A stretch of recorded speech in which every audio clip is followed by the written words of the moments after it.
Halo, selamat datang kembali di sesi kita. Hari ini kita bakal bedah bab yang menurut saya menarik banget dari bukunya dan Ariely, Pay Off. Oh, yang itu ya. Judulnya aja udah bikin mikir kan? Uang dari Mars, pizza dari Venus, dan pujian dari Jupiter. Iya, persis. Intinya tuh kita mau bongkar anggapan umum kalau uang itu segalanya lah motivator utama di kerjaan. Ternyata nggak sesimpel itu. Betul. Dan Ariely ini, dia pakai riset, pakai eksperimen beneran. Buat nunjukin kalau anggapan itu, ya perlu dipertanyain lagi. Jadi kita fokus di bab 3 ini ya. Oke, kita coba ungkap logika tersembunyi di balik motivasi kita. Bukan teori doang, tapi dari data lapangan. Siap-siap kaget sama hasilnya nanti. Pasti. Kan sering tuh kita mikir bonus gede pasti bikin semangat. Tapi bener gitu nggak sih? Atau jangan-jangan pujian kerja bagus aja udah cukup? Nah, itu dia. Pernah nggak Anda ngerasa gitu? Bonus sudah dapat, tapi kok rasanya biasa aja. Giliran dipuji tulus sama atasan, malah semangatnya meluap-luap. Ini nih yang mau kita gali. Coba kita mulai dari gambaran klasik soal motivasi. Kayak di film-film itu, hadiahnya mobil mewah, kalau gagal ya dipecat. Model wortel dan cambuk. Iya, yang keras gitu ya. Tapi zaman sekarang, apa masih relevan cara gitu? Apalagi kerjaan makin butuh mikir, butuh kreativitas. Itu pertanyaannya. Coba deh Anda pikirin sendiri. Selama ini, apa sih yang paling bikin Anda gaspol di kerjaan? Apa selalu karena uang? Atau ada hal lain? Pertanyaan bagus. Gaji, bonus itu penting, nggak bisa dipungkiri. Tapi gimana sama kesempatan belajar hal baru? Atau sekedar suasana tim yang enak? Pengakuan? Nah, itu dia. Mencari campuran yang pas antara yang keras kayak uang sama yang lunak kayak pujian atau kebersamaan, itu nggak gampang. Makanya butuh data. Nggak bisa kira-kira aja. Setuju. Apalagi kalau kerjaannya kayak dosen atau desainer gitu ya. Ngukur produktivitasnya gimana coba? Susah kan? Makanya Ariely sama timnya nyari tempat yang output kerjanya jelas, gampang dihitung. Ketemulah pabrik semikonduktor Intel di Israel. Tugasnya jelas, ngerakit chip komputer. Oh, jadi jumlah chip per hari bisa diukur presisi ya. Pintar juga milih lokasinya. Terus mereka ngapain di sana? Mereka kerjasama sama tim HR Intel, ada namanya Liat Bareket, juga disebut di buku. Mereka bikin eksperimen langsung di pabrik itu. Konteksnya gimana tuh di pabrik itu? Jadi di sana itu ada siklus kerja unik, 4 hari kerja 12 jam, terus 4 hari libur.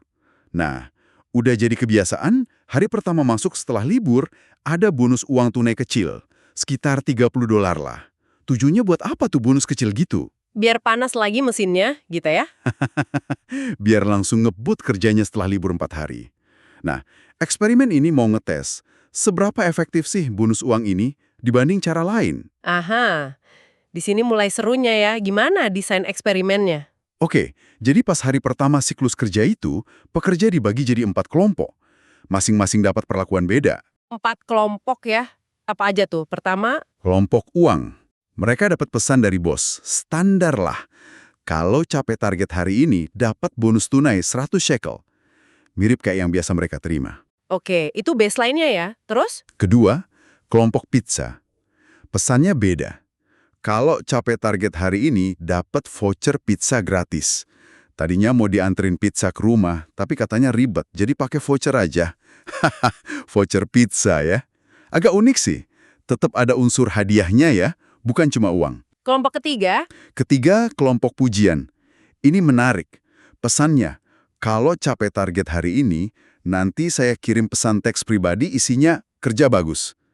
Murni pengakuan, nggak ada nilai uangnya sama sekali. wah, cuma modal pesan teks? Terus yang terakhir, keempat, kelompok kontrol. Mereka nggak dapat pesan apa-apa, nggak ada iming-iming bonus, ya kerja aja kayak biasa. Oke, 4 kelompok.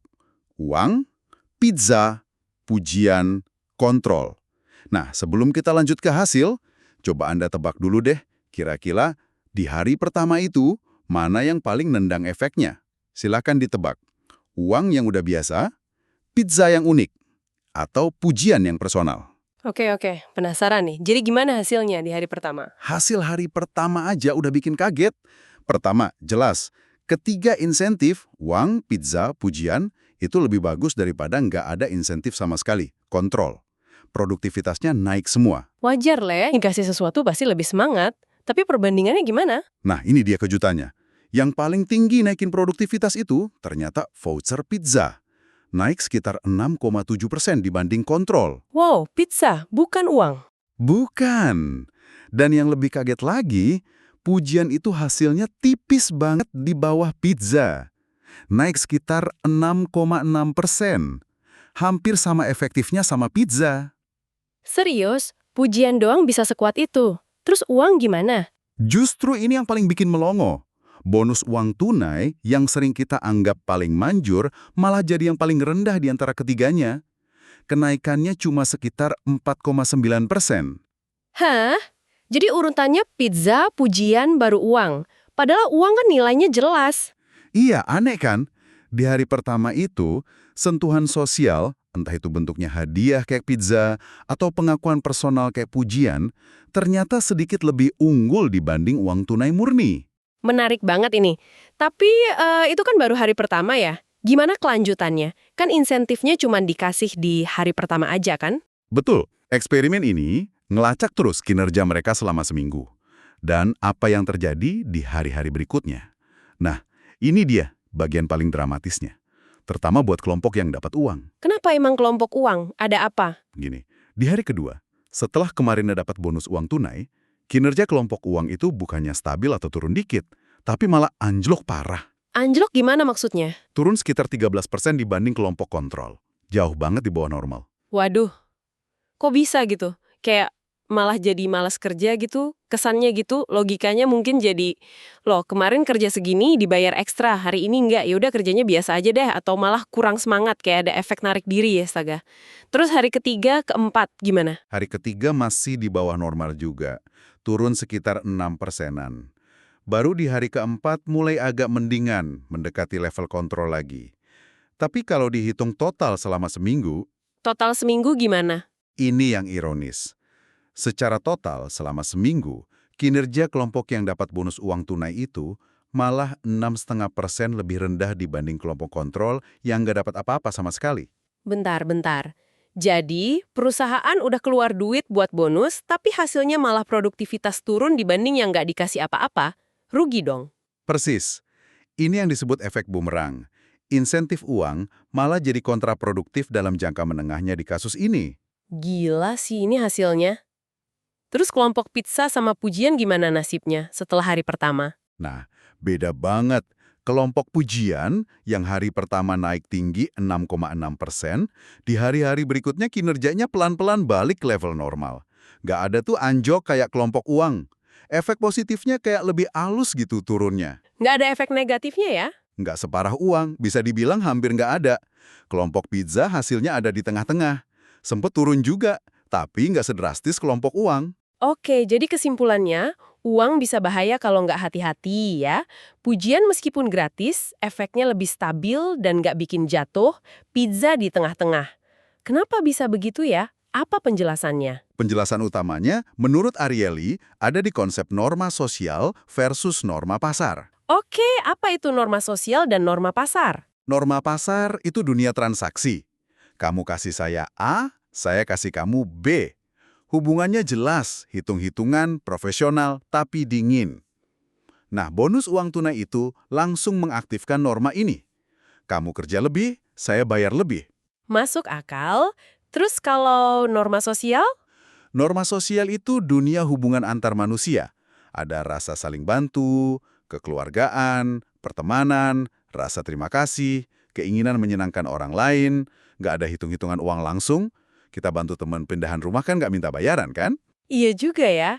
Terus hubungannya sama hasil eksperimen tadi? Pujian itu jelas masuk ranah norma sosial. Dikasih pujian tulus, kita merasa dihargai sebagai pribadi, hubungan jadi lebih hangat. Motivasi yang muncul dari sini cenderung lebih awet karena basisnya emosi dan hubungan jangka panjang. Oke, pujian masuk norma sosial. Kalau pizza? Pizza ini agak unik. Dia kayak hadiah kan. Ada nilai ekonomisnya, tapi nggak setransaksional uang tunai. Lebih terasa kayak perhatian, traktiran. Jadi dia ada di tengah-tengah. Punya elemen sosial, tapi ada nilai pasarnya juga. Makanya efeknya juga di tengah. Kalau uang tunai tadi karena dia murni norma pasar, kenapa bisa sampai bikin kinerja anjlok? Karena begitu transaksi ekstranya, bonus hilang, di hari kedua, logika pasarnya langsung bekerja. Nggak ada bayaran ekstra, nggak ada kerja ekstra. Bahkan bisa jadi negatif karena merasa kontrak implisitnya berubah. Kemarin dihargai lebih, hari ini nggak. Jadi kayak, ya udah deh, saya mulai ngerti. Jadi memperlakukan karyawan murni kayak transaksi itu ada risikonya ya. Banget. Ariely kasih analogi lucu tapi pas banget. Coba deh, pas Lebaran atau Thanksgiving, setelah makan ketupat atau kalkun masakan ibu mertua yang enak banget, kamu keluarin dompet terus tanya, "Bu, jadi berapa nih saya harus bayar buat makanannya?" Wah, bisa diusir dari rumah itu mah. Kamu membawa logika norma pasar, bayar untuk barang jasa, ke dalam ranah norma sosial, kasih sayang keluarga. Itu langsung merusak suasana. Sama halnya di tempat kerja. Kalau kita terlalu fokus ke transaksi uang, kita bisa tanpa sadar merusak hubungan baik dan motivasi intrinsik yang basisnya norma sosial. Contoh lain ada nggak biar makin kebayang? Misalnya lagi kencan pertama, terus pas mau ciuman, salah satu bilang, ngomong-ngomong kencan malam ini habis 500.000 loh. Dijamin langsung ilfeel kan? Momen romantisnya hancur karena hitung-hitungan uang masuk di saat yang nggak tepat. Iya, iya. Kebayang banget sekarang. Ini juga nyambung ke kenapa kita sering salah nebak apa yang memotivasi orang atau bahkan diri sendiri ya. Betul. Ada studi lain yang menarik soal ini, dari Woolley dan Fishbach, tentang orang yang lagi di gym. Musik, rasanya enak, badan seger saat ini, musiknya asik, pengalaman saat itu yang penting. Oke, jadi fokus ke prosesnya ya. Iya, tapi kalau orang yang sama ditanya pas lagi merencanakan mau olahraga besok atau mikirin kenapa mereka harus olahraga, jawabannya cenderung beda. Fokusnya ke faktor ekstrinsik, biar nanti lebih sehat, biar dapat hadiah kalau ada program, biar berat badan turun, hasil akhirnya yang dipikirin. Wah, ini penting banget. Jadi pas kita lagi ngejalanin sesuatu, kita lebih peduli sama enaknya proses itu. Tapi pas kita mikirin atau merencanakan, kita lebih fokus ke hasilnya, termasuk uang atau imbalan lainnya. Tepat. Dan ini menjelaskan kenapa kita sering salah prediksi. Pas kita mikirin soal kerjaan secara umum atau milih mau kerja di mana, kita cenderung fokus ke gaji, bonus, jabatan. Ekstrinsik, kita sering lupa atau meremehkan betapa pentingnya rasa senang pas kerja. Tantangan yang menarik, hubungan sama rekan kerja, intrinsik, buat kebahagiaan kita sehari-hari dan jangka panjang. Pantesan kadang ada orang milih kerjaan gaji tinggi tapi kerjanya nggak happy ya. Mungkin pas milih, dia terlalu fokus ke hasil akhir, gaji. Lupa nimbang prosesnya bakal kayak gimana. Bisa jadi begitu. Ini ngarah ke ide kalau hubungan kerja itu sebaiknya nggak dilihat cuma kayak transaksi jangka pendek, tapi lebih kayak hubungan jangka panjang yang dibangun di atas goodwill. Goodwill? Maksudnya niat baik atau rasa percaya gitu ya? Iya, niat baik, kepercayaan, rasa saling menghargai. Pandangan lama mungkin mikir kerja itu kayak zero-sum game. Kalau karyawan untung, gaji naik, perusahaan rugi. Atau sebaliknya, kayak rebutan potongan kue yang ukurannya tetap. Tapi sekarang nggak gitu lagi ya. Idealnya nggak gitu, terutama di ekonomi pengetahuan. Lebih pas lihatnya kayak expanding pie, kue yang bisa dibikin lebih besar bareng-bareng. Kalau perusahaan investasi ke karyawan, bukan cuma uang, tapi juga kehubungan, kepercayaan, makna kerja, maka motivasi naik, karyawan happy, produktivitas juga naik. Akhirnya semua pihak bisa dapat potongan kue yang lebih besar. Contohnya gimana tuh expanding pie di tempat kerja? Misalnya suasana kerja yang positif. Ada studi Siegel-Barsat soal penularan mood. Kalau ada satu orang aja yang moodnya positif di tim, itu bisa nular.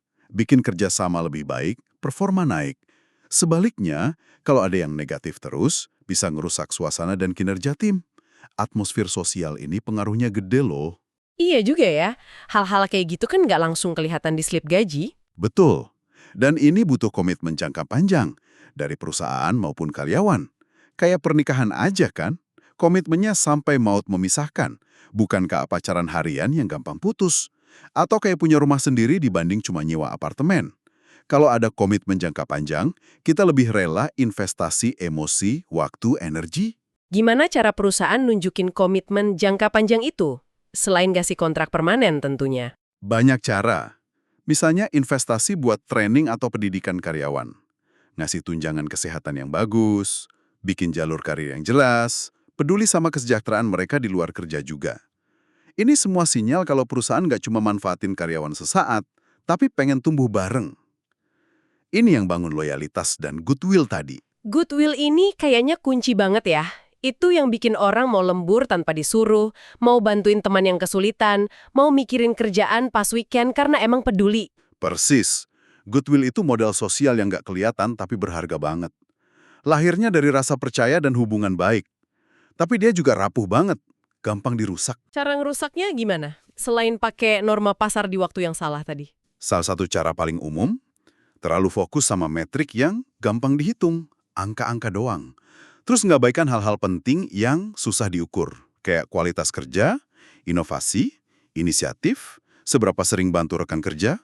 Contohnya, Ariely cerita di MIT, ada sistem poin buat ngukur kinerja dosen, salah satu poinnya dari ngajar. Tapi karena ngitungnya cuma dari jumlah jam atau jumlah mahasiswa, ada dosen yang malah jadi cari cara biar ngajarnya seminimal mungkin, biar poin per jamnya tinggi. Kualitas ngajarnya jadi nggak fokus utama. wah, itu malah jadi insentif yang salah arah ya. Dengan hitungan yang dingin banget, misalnya bonus Anda 139.045 perak. Itu rasanya beda banget dibanding kalau bosnya bilang, makasih tulus, mungkin traktir makan malam. Yang pertama itu transaksi murni, yang kedua ada sentuhan sosialnya. Kontrak kerja yang isinya detil banget, penuh aturan jika maka, yang nunjukin rasa nggak percaya, itu juga bisa ngerusak goodwill kan ya? Bisa banget. Kayak cerita Anne dan Rob di buku itu, yang batal adopsi anak gara-gara mau bikin kontrak prakelahiran yang super detil. Niatnya baik biar adil, tapi proses bikin kontraknya malah ngerusak hubungan dan kepercayaan mereka. Sama kayak hubungan perusahaan sama supplier. Kalau kontraknya kaku banget dan penuh curiga, ya kerjasamanya jadi nggak enak. Jadi gimana cara melihara goodwill ini selain komitmen jangka panjang tadi? Hal-hal kecil seringkali dampaknya besar. Kayak contoh CEO Campbell Soup, Doug Conan, yang nulis lebih dari 30.000 surat ucapan terima kasih pakai tulisan tangan ke karyawannya. Itu butuh usaha, tapi pesannya kuat banget. Saya lihat usaha Anda, saya hargai Anda sebagai pribadi. Wow, 30.000 surat, luar biasa. Nggak harus se-ekstrim itu juga. Kata-kata penyemangat yang tulus, hadiah kecil yang perhatian, kayak voucher pizza tadi mungkin, atau sekedar tatapan mata yang menunjukkan apresiasi, itu semua bisa nambah saldo goodwill kita. Ini jadi kayak balik ke perdebatan lama ya, antara pandangannya Adam Smith sama Karl Marx soal kerja. Iya, bisa dibilang gitu. Adam Smith kan fokus ke efisiensi, pembagian kerja biar produktif. Tapi risikonya, kata Marx, pekerja jadi teralienasi. Jadi kayak skrup kecil di mesin raksasa. Nggak ngerti gambaran besarnya, nggak ngerasa punya makna dalam kerjanya. Keduanya ada benernya ya. Pasti, efisiensi itu penting buat bisnis. Tapi, di dunia kerja modern, apalagi yang butuh pengetahuan dan kreativitas, pandangan Marx soal pentingnya makna, koneksi, otonomi, dan rasa memiliki itu jadi makin relevan. Keterlibatan, engagement, dan goodwill itu jadi aset yang krusial, lebih dari sekedar efisiensi mekanis. Kayak pengalaman Ariely sendiri sebagai profesor ya, dia bilang kerjaannya itu udah kayak hobi, bagian dari identitasnya, ada hubungan win-win sama universitasnya. Betul. Itu contoh ekstrim di mana motivasi intrinsik dan koneksi sosialnya kuat banget. Nah, nggak semua kerjaan bisa gitu, tapi prinsipnya bisa diterapkan. Gimana caranya bikin kerjaan jadi lebih dari sekedar cari duit? Oke, jadi kalau kita rangkum nih, pesan utamanya apa dari bab ini? Uang dari Mars, pizza dari Venus, pujian dari Jupiter? Uang itu penting, ya, sebagai fondasi. Kompensasi yang adil itu wajib hukumnya. Tapi, jangan anggap uang itu satu-satunya, atau bahkan selalu jadi motivator terkuat. Dia itu dari Mars, logikanya dingin, rasional, transaksional. Efeknya bisa cepat, tapi seringkali pendek dan berisiko punya efek samping kalau nggak pas cara ngasihnya. Oke, uang dari Mars, terus pizza dari Venus? Pizza sebagai simbol hadiah atau insentif sosial itu dari Venus. Lebih hangat, ada unsur kesenangan, hubungan, kebersamaan. Efeknya lumayan bagus dan risikonya lebih kecil dibanding uang tunai murni tadi. Dia menjembatani norma pasar dan norma sosial. Dan yang terakhir, pujian dari Jupiter. Kenapa Jupiter? Jupiter kan planet terbesar. Ini simbol kalau kekuatan pengakuan tulus, rasa dihargai secara personal, itu bisa dahsyat banget dampaknya. Tahan lama, gak butuh biaya alias gratis, dan cenderung membangun goodwill, bukan ngerusak. Kekuatan dari Jupiter ini sering banget kita remehkan. Jadi, intinya, jangan cuma main di logika Mars aja, manfaatkan juga energi dari Venus dan Jupiter ya. Tepat sekali. Jangan sampai kita tanpa sadar malah ngerusak motivasi orang lain atau diri sendiri gara-gara salah strategi insentif. Kayak di eksperimen Intel tadi, atau eksperimen Lego yang juga dibahas Ariely di bab lain. Ini refleksi bagus banget buat kita semua yang dengerin. Coba deh lihat lagi lingkungan kerja Anda, atau cara Anda motivasi tim, atau bahkan motivasi diri sendiri. Udah terlalu Mars banget nggak sih pendekatannya? Gimana caranya biar lebih pintar masukin unsur Venus, hubungan, hadiah sosial, dan Jupiter, pengakuan tulus? Ingat, bangun goodwill itu butuh waktu dan ketulusan. Tapi ngerusaknya bisa cepat banget. Nah, sebagai penutup nih, saya mau lempar satu pertanyaan buat Anda renungkan di rumah atau di jalan pulang nanti. Apa tuh? Kalau Anda dikasih kesempatan buat ngubah satu aja, satu hal kecil, dalam sistem motivasi di sekitar Anda, entah di kantor, di rumah, atau buat diri sendiri, setelah dengar obrolan kita ini, perubahan apa yang bakal Anda lakuin pertama kali? Perubahan yang gimana tuh? Perubahan yang tujuannya buat lebih memanfaatin energi abadi dari motivasi intrinsik, hubungan antar manusia, makna kerja, energi Venus dan Jupiter tadi, bukan cuma ngandelin bahan bakar transaksional dari Mars yang bisa cepat habis dan kadang malah bikin mogok. Apa ya kira-kira perubahan kecil itu? Wah, pertanyaan bagus buat dibawa pulang. Semoga obrolan kita kali ini ada manfaatnya ya. Semoga begitu. Terima kasih banyak udah menyimak. Sampai ketemu lagi di pembahasan mendalam berikutnya.